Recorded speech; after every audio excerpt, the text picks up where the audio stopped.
It's time now for Education Matters. We're here today with Dr. Craig Douglas. Thanks so much for joining us. We appreciate it always. Thank you. Good morning. Good morning. All right, so today we're talking about student testing, and many places are cutting back on the big standardized testing, including Singapore, and they actually ranked at the top of the program for international student assessment. So why did they make that decision?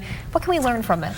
Honestly, it caught me by surprise. I mean, here Singapore always won 2 or 3 internationally, and the PISA test, which is the Program for International Student Assessment. It's one of many that's given across all countries and then is used to sort out and take a look and analyze how various countries are doing supposedly in various metrics. So anyway, Singapore announces a couple weeks ago that they're going to cut back on their participation in PISA. So I thought, wow, why would they be doing that? Well, here's what I found, and I would invite our viewers to look at the web and to dig further into this if they're interested further. But one thing that they cited was a de-emphasis on competition, stating that learning should not be a competition, it should be more collaborative, more engaged, which is kind of American sounding to me, my opinion.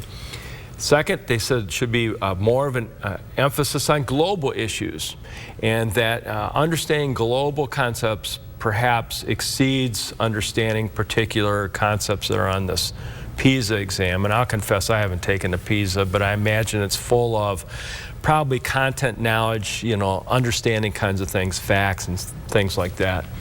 And the third thing they said is the human skills are important. The ability to work collaboratively with other students should be emphasized. And in order to be able to face the future, they wanted the Singapore students to be better honed and better skilled in these areas. And I thought that was kind of fascinating because, as you know, in Michigan, testing, the time for tests has become an issue politically, whether it's the M-STEP that the state provides or the SAT. And I'm not trying to single out, but I'm giving you examples of the time in school and the time that's used for testing. There's been increasing discourse about, are we testing too much? Are we expecting our kids to be tested too much? And are they taking the test seriously as a result? PISA, by the way, is only given every 3 years. Oh, okay. And it's only to a sample of schools, school buildings, and the scores are not reported back. So like if you and I were in a school that said, all right, you're going to have this PISA test, we would sit and write the exam for however long it'd take, and then we would probably never find out how we did. So the connection of the student effort and the student engagement and testing is part of the discussion around the issue of, should all these tests be given in school? Should the time be taken? I just thought it was fascinating because here's Singapore, it'd be kind of like the New York Yankees of the testing world, saying, all right, we're going to cut back on our schedule. You know, it caused me to say, all right, what would motivate them to do that?